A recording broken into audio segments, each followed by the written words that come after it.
दोस्तों, किसी ने बड़े कमाल की बात कही है। आलसी वही है जिसके जीवन में कोई बड़ा लक्ष्य नहीं है, जो जीवन को जीना नहीं काटना चाहता है। दोस्तों, एक छोटी सी कहानी जिसके द्वारा आप जानेंगे कि कैसे आलस आपके जीवन में आप पर हावी होता जा रहा है और कैसे आप उसे अपने जीवन से बाहर निकाल सकते हैं, अपने जीवन को बर्बाद होने से बचा सकते हैं, जीवन में कुछ बड़ा कर सकते हैं। तो चलिए इस कहानी की शुरुआत करते हैं। एक बार एक नौजवान लड़का एक महात्मा के पास जाता है और उनसे पूछता है कि मुझे आलस क्यों आता है। फिर वे महात्मा उस लड़के को उत्तर देते हुए कहते हैं कि आलस आने के दो कारण हैं। पहला कारण यह है कि जीवन में कोई बड़ा लक्ष्य ना होना, और दूसरा कारण है कि हमारा मन और शरीर कैसे काम करता है उसकी समझ ना होना। जिसके जीवन में कोई बड़ा लक्ष्य नहीं है उसके जीवन से तो आलस कभी जा ही नहीं सकता, लेकिन जिसके जीवन में कोई लक्ष्य तो है लेकिन उसे अपने शरीर अपने मन की समझ नहीं है, वह भी आलस की चपेट में आ जाता है। हमारा मन बहुत ही बड़ा कलाकार है और यह हमें मूर्ख बनाने में ज़्यादा समय नहीं लगाता, वह हमें हमेशा मूर्ख बना देता है। हमें कार्यों को न करने का कोई न कोई बहाना बता देता है। हमें यह काम क्यों नहीं करना है वह हमें सबसे पहले बताता है, क्यों करना है उसकी याद तो वह हमें कभी दिलाता ही नहीं है। अगर तुम ध्यान करना चाहते हो तो यह तुमसे कभी ध्यान करने के लिए मना नहीं करेगा। यह तुमसे कहेगा कि ध्यान करना ब्रह्म मुहूर्त में ज़्यादा अच्छा होता है। अब ना तो तुम ब्रह्म मुहूर्त में उठ पाओगे और ना ही तुम ध्यान कर पाओगे। यह तुम्हें धन कमाने के लिए कभी मना नहीं करेगा, लेकिन यह तुमसे कहेगा कि धन ही सब कुछ थोड़ी होता है, और यह कभी भी तुम्हारा विरोध नहीं करता बल्कि यह तुम्हें मूर्ख बना देता है। और कमाल की बात यह है कि तुम मूर्ख बनते भी जाते हो। जीवन में धन ही सब कुछ नहीं है। ऐसा कहने वाले आज मेरी एक बात सुन लो। उस पल को याद करो जब तुम्हारे पास खाने के पैसे नहीं होंगे, कहीं जा रहे होगे, तुम्हारे पास पैसे खत्म हो जाएंगे, तुम्हारे घर में कोई बीमार पड़ जाएगा, तुम्हारे पास पैसे नहीं होंगे, तुम्हारे बच्चे तुमसे कुछ मांगेंगे, तुम दे नहीं पाओगे, तुम अपने बच्चों को अच्छी शिक्षा नहीं दे पाओगे।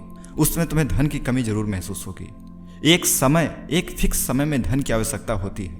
अगर आप बच्चे हैं तो आपके लिए धन सब कुछ नहीं है। अगर आप बूढ़े हो गए हैं तो आपके लिए धन सब कुछ नहीं है। लेकिन अगर आप नौजवान हैं, आप किसी के पति, किसी के भाई, माता पिता बन चुके हैं, तब आपके लिए धन सब कुछ है। आइए कहानी पर वापस चलते हैं। वह लड़का उस महात्मा से पूछता है कि तो फिर इसका समाधान क्या है महात्मा। वे महात्मा जी कहते हैं कि जो ये तुम्हारे साथ कर रहा है वही तुम इसके साथ करो। यानी कि तुम्हारा मन तुम्हें मूर्ख बना रहा है तो तुम इसे मूर्ख बनाओ।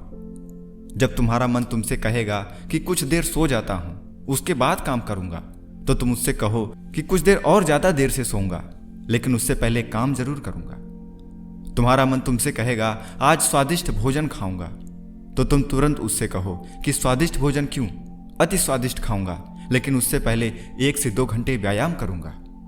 फिर वह व्यक्ति उस महात्मा से पूछता है कि लेकिन कब तक मैं अपने मन को मूर्ख बनाऊं।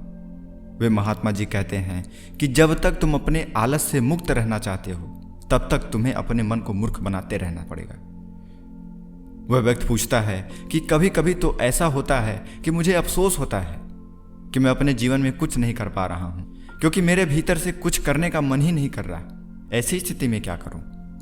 वे महात्मा जी कहते हैं कि मन को तो तुम मूर्ख बना सकते हो, लेकिन शरीर को तुम्हें समझना होगा। हमारा शरीर चलता है भोजन से, और अगर तुम मरा हुआ भोजन खाओगे तो तुम्हें ऊर्जा कैसे देगा। मरे हुए भोजन का अर्थ यह है कि ऐसा भोजन जो व्यक्ति अपने सिर्फ स्वाद के लिए खाता है, जिससे शरीर का उचित विकास नहीं होता, जैसे कि मिठाइयाँ, पिज्जा, बर्गर, फास्ट फूड इत्यादि। इसलिए भोजन ऐसा करो जो तुम्हारे भीतर ऊर्जा पैदा करे, ना कि आलस, जैसे कि फल, घर का भोजन, हरी सब्जियाँ, ड्राई फ्रूट्स। फिर वह लड़का महात्मा से पूछता है कि महात्मन, मैं इसकी शुरुआत कैसे करूं। महात्मा जी कहते हैं शुरुआत करो एक बड़ा लक्ष्य निर्धारित करके, यानी एक बड़ा लक्ष्य बनाओ। तुम्हारा लक्ष्य केवल कहने के लिए बड़ा नहीं होना चाहिए, बल्कि उस पर लक्ष्य के साथ तुम्हारी भावनाएं जुड़ी होनी चाहिए।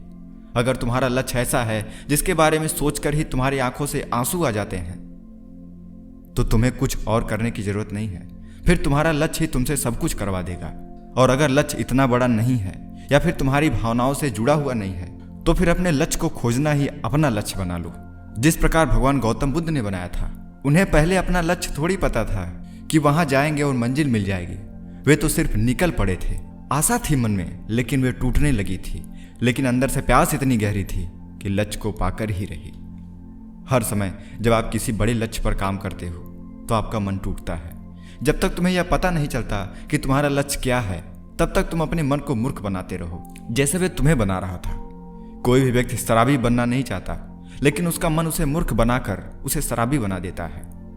बहुत सारे लोग बीड़ी, सिगरेट, नशीली चीजें करते हैं, उसे छोड़ना भी चाहते हैं, लेकिन छोड़ नहीं पाते हैं। कारण उनका मन पहले ही कह देता है कि इसे छोड़ा नहीं जा सकता। उन्होंने पहले ही सोच रखा है कि इसे छोड़ा नहीं जा सकता, बहुत तकलीफ होती है। ऐसा नहीं है। अगर आप ठान लिए हो छोड़ने का तो थोड़ी सी तकलीफ होगी, लेकिन आप छोड़ लोगे। लेकिन जब आप कुछ दिन तक उसे छोड़ते हो तो 3-4 दिन बाद आपका मन तुरंत आपको बेवकूफ़ बना देता है कि यार बहुत मन कर रहा है, आओ थोड़ा सा ले लेते हैं। फिर 2-4 दिन बाद छोड़ देंगे, कुछ दिन बाद छोड़ देंगे, अगली बार छोड़ देंगे। ऐसे करके आप कभी भी इससे बाहर नहीं निकल पाते हो। आपका मन ही आपको मूर्ख बनाता है और आप फिर कहते हो कि इसे छोड़ा नहीं जा सकता। कोई भी व्यक्ति चोर नहीं बनना चाहता, लेकिन यह मन उसे बार बार मूर्ख बनाकर उसे एक चोर बना देता है। एक बात को तुम हमेशा याद रखना कि जब तक तुम बुद्धि के ऊपर उठकर बुद्ध नहीं हो जाते हो, तब तक तुम्हारे पास 2 ही विकल्प हैं। या तो तुम अपने मन के द्वारा मूर्ख बनो या फिर तुम इसे मूर्ख बनाओ। बीच का कोई रास्ता नहीं है। अगर तुमने अपने मन को मूर्ख बनाना बंद कर दिया तो यह मन तुम्हें मूर्ख बनाना शुरू कर देगा और फिर आप कभी आगे नहीं बढ़ पाओगे। फिर वो नौजवान लड़का कहता है कि यह तो आसान है, मन को मूर्ख बनाया जा सकता है। वे महात्मा मुस्कुराते हैं और कहते हैं कि यह आसान भी तुम्हारे मन को ही लग रहा है। यह मन कब और कैसी चाल चलेगा, इसके लिए तुम्हें जागरूक रहना पड़ेगा। अपनी जागरूकता बढ़ाओ और जागरूक व्यक्तियों के साथ रहो या फिर अपने खुद के साथ समय बिताओ। किसी ने कमाल की बात कही है कि मन मिले तो मित्र बनाओ, चित्त मिले तो चेला, गुण मिले तो गुरु बनाओ, वरना रहो अकेला। जीवन में फालतू के दोस्तों की आवश्यकता नहीं है, फालतू के लोगों के साथ रहने की आवश्यकता नहीं है। जो आपके लक्ष्य में सहायक साबित हो सकते हैं, आप उनके साथ रहो, वरना अकेले रहो। अकेला व्यक्ति ज़्यादा बुद्धिमान होता है। दोस्तों, आज की यह जानकारी आपको कैसी लगी हमें कमेंट में बताएं। अच्छी लगी तो इसे लाइक करें और ऐसे ही लाइफ चेंजिंग वीडियो पाने के लिए हमारे चैनल को अभी सब्सक्राइब करें। तब तक मिलते हैं अगली वीडियो में। नमस्कार।